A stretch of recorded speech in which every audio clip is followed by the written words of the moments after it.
ত্রয়োদশ জাতীয় সংসদ নির্বাচনে ব্রাহ্মণবাড়িয়া ২ আসনে স্বতন্ত্র প্রার্থী হিসেবে লড়বেন বিএনপি থেকে সদ্য বহিষ্কৃত ব্যারিস্টার রুমিন ফারহানা। মনোনয়নপত্র জমার সময় দাখিল করা হলফনামার সম্পদ হিসেবে চমক দেখিয়েছেন তিনি।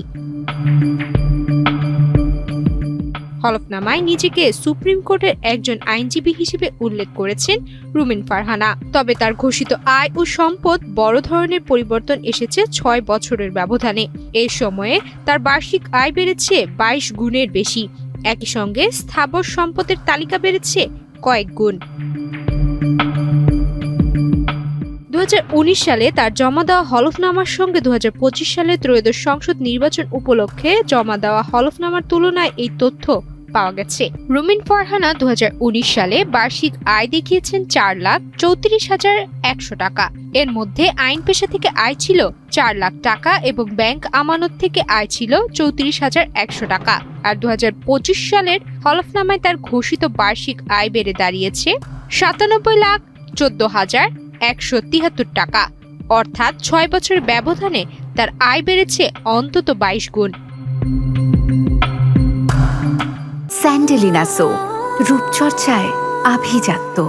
হলফনামা অনুযায়ী মায়ের কাছ থেকে পাওয়া ফ্ল্যাটটি ছাড়াও তার মালিকানায় রয়েছে ধানমন্ডির ল্যাবরেটরি রোডে ৫ কাঠা জমি, একই এলাকায় ৫টি ফ্ল্যাট এবং পুরান ঢাকার পল্টনে ১,২৫৮.৮৮৪ বর্গফুটের একটি বাণিজ্যিক স্পেস, যার মূল্য দেখানো হয়েছে ৬৪ লাখ টাকা।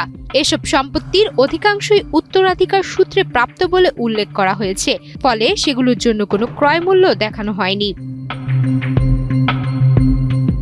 ২০১৯ সালে রুমিন ফারহানার হাতে নগদ অর্থ ছিল ৯,৮৫,৪২২ টাকা। ২০২৫ সালে হলফনামায় সেই অঙ্ক বেড়ে দাঁড়িয়েছে ৩২,১৪,১৭৩ টাকা।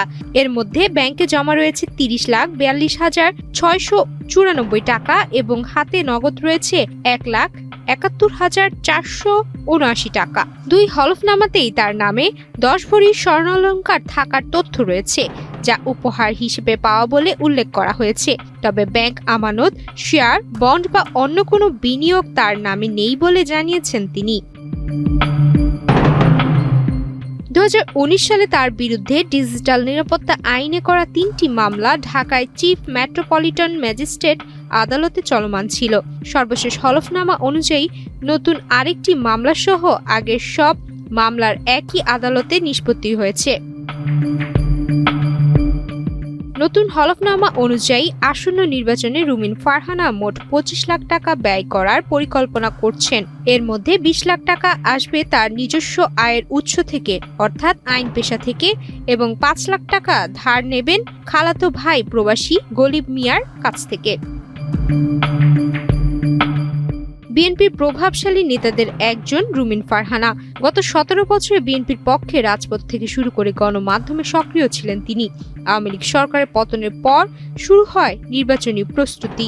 তিনিও আশা করেছিলেন দল থেকে মনোনয়ন পাওয়ার, কিন্তু শেষ পর্যন্ত মনোনয়ন বঞ্চনা জুটেছে তার ভাগ্যে। তার আসন থেকে বিএনপির পক্ষ থেকে জোটের প্রার্থী দেওয়া হয়েছে। অভিমান থেকে স্বতন্ত্র হিসেবে নির্বাচনে লড়াইয়ের ঘোষণা দিয়ে মাঠে নেমেছেন তিনি। দলীয় সিদ্ধান্ত অমান্য করে প্রার্থী হওয়ায় রুমিনকে বহিষ্কার করেছে বিএনপি।